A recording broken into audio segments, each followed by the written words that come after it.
कितना स्पेंड कर रही है और व्यक्ति अपना ऑन कितना उसमें पैसा डाल रहा है, वो डेटा खुद कह रहा है, दिख रहा है यहाँ पे कि कितना फर्क है। तो प्राइमरी लेवल पे प्राइवेट एनरोलमेंट कैसे बढ़ा है कि प्राइवेट जो स्कूल, क्योंकि भारत दुनिया का इतना खूबसूरत देश है कि यहाँ पे पता नहीं कितने टाइप के एजुकेशन सिस्टम है, स्कूल्स मिलते हैं, वेरियस टाइप के स्कूल मिलेंगे अपने को, गवर्नमेंट मिलेंगे, एडेड मिलेंगे, इंग्लिश मीडियम मिलेंगे, क्रिश्चियन मिलेंगे, सेमी गवर्नमेंट मिलेंगे, ट्रस्ट के द्वारा चलाने वाले स्कूल मिलेंगे, दुनिया भर के एजुकेशन सिस्टम हमारे सामने है। तो पिछले सालों में या इस दौरान प्राइवेट एनरोलमेंट प्राइमरी लेवल पे बात कर रहा हूँ 26.2 से बढ़ के 30.8 हो गया।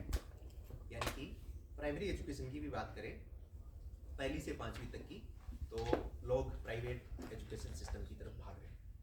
मिडिल लेवल पे बात करें तो ये 41.8 से बढ़ के लगभग 49.8 हो गया। यानी कि 50% जो बच्चे हैं मिडिल में आते आते प्राइवेट स्कूल की। प्राइमरी का डाटा क्या बोला सर? प्राइमरी का डाटा मैंने बोला है लगभग 30.8%, 31% है, बढ़ गया 30% उधर चले गए प्राइवेट। यस। और सेकेंडरी लेवल की बात करें 11वीं 12वीं तक आते आते तो ये डेटा जो है 31%, 17.5 से बढ़ के पिछला डाटा था वो पिछले जो सैंपल सर्वे हुआ था उसमें अब बढ़ के वो 31.1 हो गया। तो ये पिक्चर ये कह रही है कि ये माइग्रेशन हो रहा है पब्लिक एजुकेशन सिस्टम से, किसकी तरफ भाग रहा है, ये प्राइवेट एजुकेशन सिस्टम की तरफ भाग रहा है।